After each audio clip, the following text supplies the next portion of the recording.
Kamui is one of the most broken abilities in the Naruto series. Both Obito's and Kakashi's versions of the jutsu could be considered extreme hacks by any metric, but today I would like to talk about Kakashi's version of Kamui, the long-distance Kamui, and something that doesn't quite make a lot of sense when it comes to it, and try to make sense of it. And the question is, why doesn't Kakashi simply one-shots everyone with his long-distance Kamui? By essentially Kamuing their heads away, I don't see how somebody is surviving that, even someone like Deidara with godlike regenerative capabilities. So let's try and decipher why that's not the case, because Kakashi never kills anyone with Kamui in the entire series. As a matter of fact, the only time Kakashi's Kamui does damage directly to anyone is the first time he uses it against Deidara in the Kazekage rescue arc, and it just never happens again. If you may well remember, when Naruto and Kakashi were chasing after Deidara was carrying Gaara's body away, Kakashi was preparing his Mangekyou Sharingan to cast Kamui for the first time on screen, his new jutsu. Obviously, well, lore-wise, Kakashi had awakened the Mangekyou Sharingan much before that, but he only found out about it during the time skip, when he developed long-distance Kamui. And a lot of people find this scene of Kakashi and Naruto chasing after Deidara very dull because the anime stretches it out endlessly so they can pad the runtime, but it's not nearly as bad in the manga. It's actually pretty good in the manga, because the reveal of Kakashi's Mangekyou Sharingan is pretty epic, and it raises several questions like, how did he awaken it? Because we know what you have to do to awaken the Mangekyou. And this new strange ability of Kakashi looking at something and essentially creating a black hole that's going to suck things into a pocket dimension, it's a very different ability that looks really good, and it makes Kakashi extremely powerful, which is going to be important for Naruto Shippuden. The reason why Kakashi used Kamui on Deidara was because Deidara was far away from him and Naruto. Now, Kakashi would have other abilities that could reach Deidara in that distance, but nothing as powerful. But I have to assume Kakashi would have something in his 1000 jutsus that he's copied that is a long-range jutsu, but nothing would be as powerful as long-range Kamui. And to be honest, Naruto was pretty far away from Naruto and Kakashi there. He was flying pretty high up, meaning Kakashi's long-distance Kamui has a pretty decent range, especially when he can see properly, because in the war arc his eye is starting to go blind, so Gaara needs to get him closer to the target. But anyway, Kakashi takes a little while for him to charge his first ever Kamui, and that's probably because that's his first ever Kamui, right? Not a lot of experience, his body is not terribly used to using the Mangekyou Sharingan, not that he's ever gonna get completely used to it, and even after he loads his Mangekyou Sharingan, he has to stare at Deidara for a decent amount of time. The black orb forms close to Deidara, but Kakashi can't quite get Deidara's head or torso, he gets Deidara's remaining arm. And Kakashi himself acknowledges that he is not great with a jutsu yet, and that's why he got the arm and not Deidara's whole body or his head. So that's a pretty good thing, right? It means Kakashi is going to learn how to use the jutsu better, and he's just gonna be able to one-shot people with it eventually, but that never happens. Why? Well, the next time Kakashi uses Kamui is to Kamui away that explosive clone Deidara leaves behind, so the massive explosion doesn't engulf his team and Guy's team, and Kakashi seemed to be much faster with that particular Kamui, albeit the range wasn't nearly as big, and it was much easier for Kakashi to lock on the target because it was a pretty large explosion and not Deidara flying very high up. And that's why Kakashi managed to Kamui away the entire explosion, and when it came to Deidara, it was only his arm. And not even his entire arm, only a section of it, which essentially bisected the arm by doing so. And yeah, later on, Kakashi puts Deidara's arms back together, which is a good thing for Deidara, but nevertheless, it was a pretty big deal for him to lose both of these arms. After all, he had to fight against Team Guy, armless, only using a kunai in his mouth, which is not great. But even in Kakashi's second Kamui charge, it feels like he's already getting better at it. Now, it takes a decent amount of time for Kakashi to use Kamui again after the Kazekage rescue arc. During the Akatsuki suppression arc, when Kakuzu is fighting against Kakashi and has him pinned down with Ino and Choji, about to blast them with a fire and wind sail combination, Kakashi thinks about using Kamui, but Naruto and Yamato arrive at the nick of time using a combination of water and wind to counter Kakuzu's jutsu, so Kakashi doesn't have to. Now, we don't see Kakashi's inner thoughts when Kakuzu is charging up the ability, but Kakashi tells Naruto later that, oh, if you guys hadn't arrived, I would have to use my Mangekyou Sharingan over there, but but he doesn't, which is a good thing. He's sparing his Mangekyou Sharingan. That thing runs out of light the more you use it, so it's a good thing that he didn't have to. But when he fights against Pain in the Pain arc, he needs to use his Mangekyou Sharingan twice. The first time to Kamui away the nail Pain tossed against him to kill Kakashi, and the second time to Kamui away the missile that was chasing after Choji. Now, in the anime, Kakashi's Kamui quote-unquote chases the missile for a lot of distance. Like, Choji runs half the village as Kakashi's Kamui is chasing after the missile. This is bogus. That's not how Kakashi's Kamui works. He needs to keep eye contact with the Kamui target. In the manga, we can clearly see that the Asura path shoots the missile, and it's very close by when Kakashi uses his Kamui, still in range, about to hit Choji, and the missile goes. They did that in the anime to increase tension, but it just makes Kakashi's Kamui make no sense. In the manga, it makes complete sense. However, we can also see here with both usages of Kamui on the nail and on the missile that Kakashi is getting better at it, because those two things are pretty quick, and also smaller than the other targets Kakashi had. Now, I guess you could say Deidara being that high up in the air would be a smaller target, but Kakashi took a decent amount of time for him to charge his Kamui there, and the nail coming at him, he didn't have even a second to react, and his Kamui worked. And the nail was also a pretty small target, so that was a pretty impressive Kamui, and the same thing can be applied to the missile, which was further away from Kakashi than the nail, and I guess it was also faster because it's a missile. Now yes, Kakashi dies from the effort of using those two Kamuis on top of spending a lot of chakra in that fight, but we can see here he's clearly much better at Kamui. He gets revived, so that's not much of an issue, and the next time he uses Kamui is in the fight against Sasuke in the 5 Kage Summon. That's not much of a fight, they barely exchange blows, which is very unfortunate, but one thing Kakashi does is Kamuiing away a Susanoo arrow, which is probably the most impressive Kamui feat Kakashi shows up until that point in the story. After all, during the Sasuke vs Danzo fight, Kishimoto made a point that the Susanoo arrow Sasuke had was extremely quick. Danzo, the sitting Hokage, could not dodge it physically. He had to use Izanagi, or when Izanagi was not activated, he had to use that massive, sprouting, uncontrollable wood-style jutsu that really affected his chakra. But he simply couldn't dodge it. The thing was fast, and Kakashi managed to react to it with his Kamui. I just have to assume the Susanoo arrow was faster than Pain's nail and Pain's missile. And there's another thing too, the Susanoo arrow was bigger. Which you may say, well, that's better because it's easier to focus on it, right, if it's bigger. But then there's also the problem of the bigger something is, the harder it is for it to be Kamui'd. So by the 5 Kage Summit, Kakashi had extreme precision, quickness, and sizability for his Kamui because he Kamui'd the Susanoo arrow, meaning he was very proficient with his Kamui, so technically he shouldn't have the same problem he was having with Deidara in the Kazekage Rescue arc. So the question is, why isn't Kakashi, instead of using Kamui to defend himself from deadly attacks, Kamui'ing his enemies instead?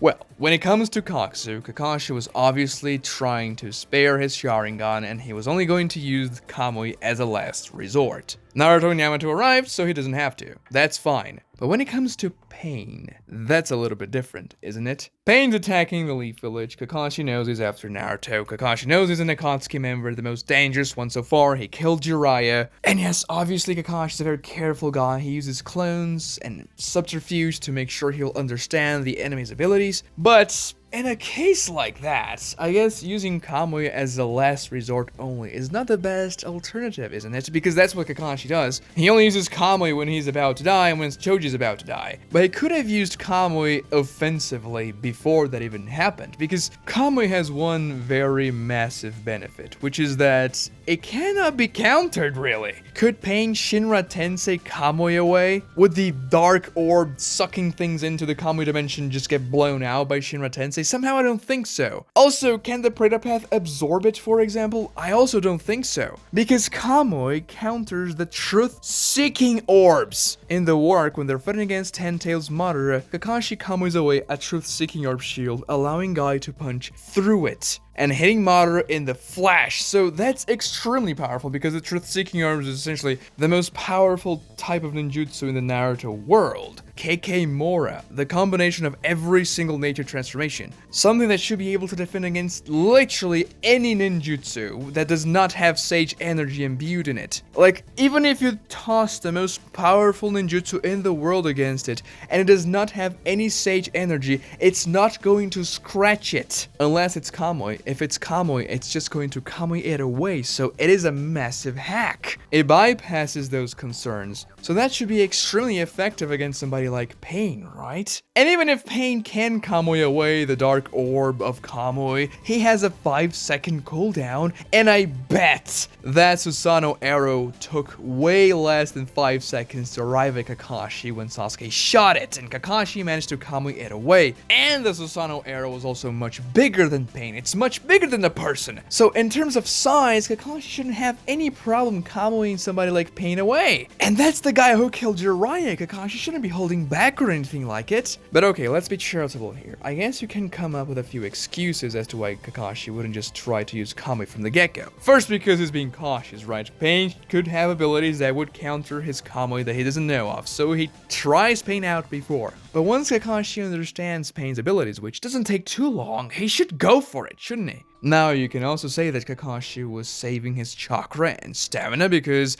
the village was being attacked by all sides by several different opponents. The opponent Kakashi was facing was not the only one, so he would want to keep some chakra for the others. That's fair, I guess you can say that. And once he realizes, okay, if I don't use Kamui here, that nail is going to kill me, he activates his Mangekyou and uses it. So why doesn't he use that on Sasuke during the Sasuke fight? That's also easy to understand. Sasuke is Kakashi's student and Kakashi is reluctant to kill him. He doesn't want to do it, and if you Kamui Sasuke's head away, Sasuke's gonna die, right? But even if Kakashi may have been reluctant, he made his mind. He was going to kill Sasuke. That was Kakashi's intent in that fight, even though Kakashi didn't want to do it. But obviously he would be hesitant, therefore you can kind of excuse it. Also, because Sasuke had the Susanoo, if Kakashi used Kamui on Sasuke when the Susanoo was activated, Kamui would essentially Kamui away the outer layer of the Susanoo, opening a gap in it and not necessarily hitting Sasuke within, just like it happened when Kakashi Kamui's away Madara's truth-seeking orbs. So then Kakashi would probably have to use 2 charges of Kamui if he wants to Kamui Sasuke away inside of his Susanoo, which is a lot of charges, especially for Kakashi at that point in the story. Kakashi barely managed to walk on water after using the Kamui charge to Kamui away the Susanoo arrow because his chakra got disturbed and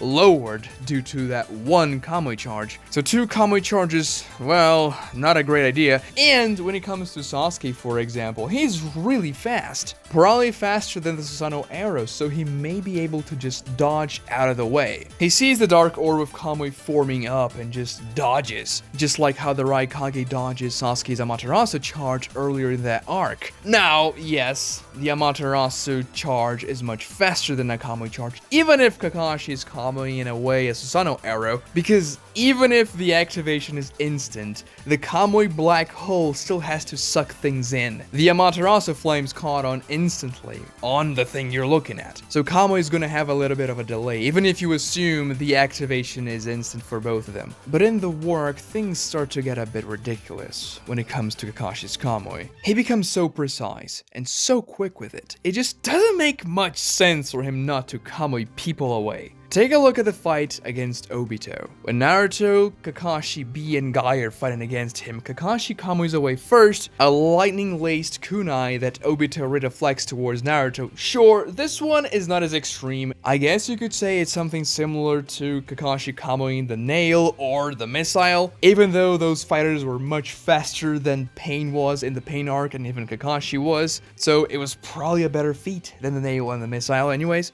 But then you have Kakashi Kamuiing away Naruto's Rasengan, and that's a KCM 1.5 Naruto that rushes at Obito, and that Naruto is extremely fast. He's relative to the Raikage, which means that the excuse of, the Raikage's speed could dodge something like Kamui because he was dodging the Amaterasu is not going to cut it because Kakashi was following Naruto with his Mangekyou and Kamuiing the Rasengan, which is very small and requires a lot of precision from Kamui. So the leap from a Rasengan to somebody's Kakashi's head is not that massive. After all, the Rasengan is about the same size as the person's head. And if Kakashi can follow KCM 1.5 Naruto with his eye and Kamui that section away, which is the Rasengan, but it could have been a head, he could just be Kamuing people away, right? Even if they are extremely fast. And then you may say, well, Kakashi is going to use Kamui as a last resort only, but no, that's obviously not the case here.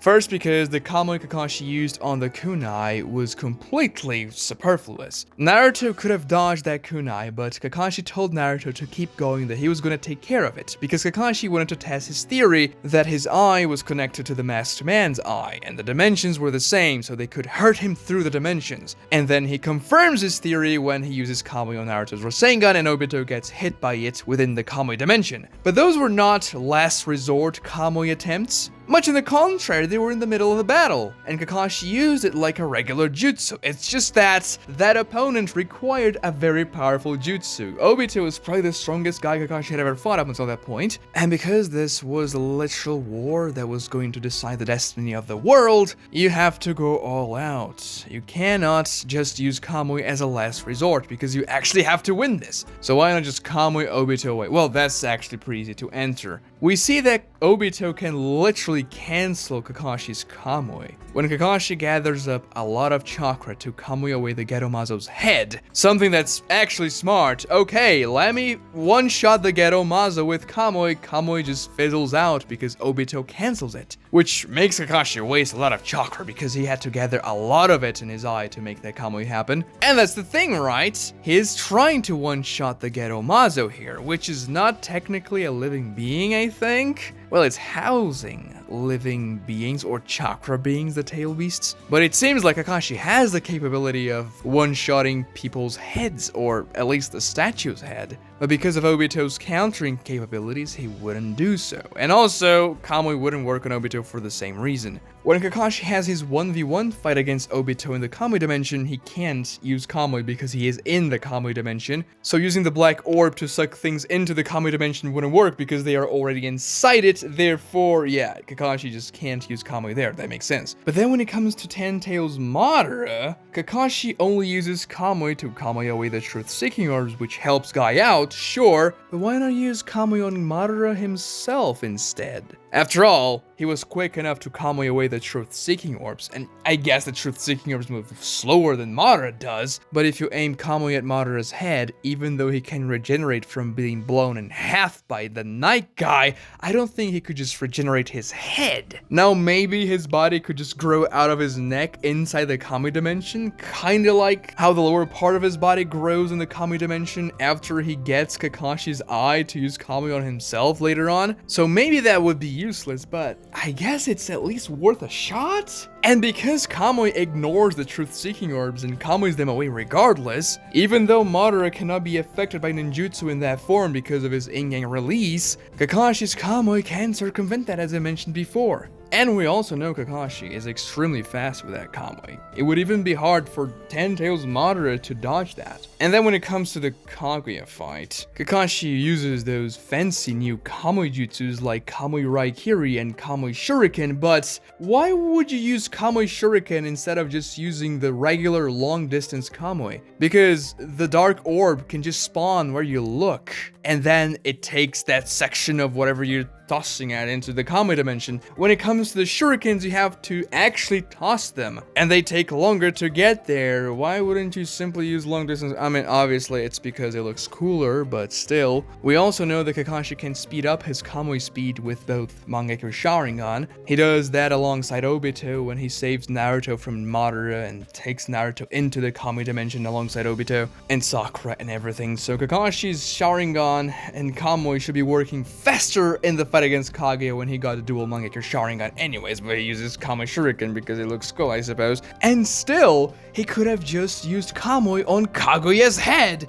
and beheaded her and be done with it. I mean, she's not canon, but she's supposed to be the goddess of chakra and all evil in the world, so defeating her the quickest way possible should be Kakashi's priority. No last resort Kamui, nothing like that. So why wouldn't Kakashi simply Kamui away his most powerful, dangerous opponents in extremely high-stakes scenarios when using things as a last resort wouldn't really cut it? Well, one explanation that could explain things but doesn't, and I'm gonna get to why later, is that it takes longer for you to absorb living beings into Kamui than inanimate objects. That would explain why Kakashi had to look at Deidara for so much longer than he had to look at literally anything else to Kamui it. If you consider that the Geromazo is not a living being, and it's also much more massive, so Kakashi will take longer to Kamui it, then the only living being Kakashi has ever Kamui'd in an attempt to deal damage to is Deidara. And he had to stare at Deidara for a pretty damn long time in order for him to Kamui a section of his arm. And he missed Deidara because he simply was not proficient with Kamui yet. So problem solved, right? Kamui objects is much faster, be it regular objects or chakra objects, or even chakra things, like the Geromazo. That's much faster than Kamui a living being. After all, Obito's Kamui works the same way. It's much faster for him to absorb objects than to absorb people. He has to actually touch a person to absorb them faster, and well, I'm talking about his short distance Kamui, obviously. So that would be an interesting explanation, except that Kakashi can also Kamui people very fast. It's just that he doesn't do that offensively very often. One thing Kakashi takes into Kamui is the A-Tails' tentacle, which he spews out of his Kamui to attack the Ten-Tails from above in a strategy. And that A-Tails' tentacle is pretty massive actually. Sure, it's not the whole Ten-Tails, and you can clearly see Kakashi Kamui's out first the tentacle, and then the A-Tails forms itself out of the tentacle with a substitution jutsu, but he had to have Kamui the tentacle pretty fast. And the A-Tails is a living being.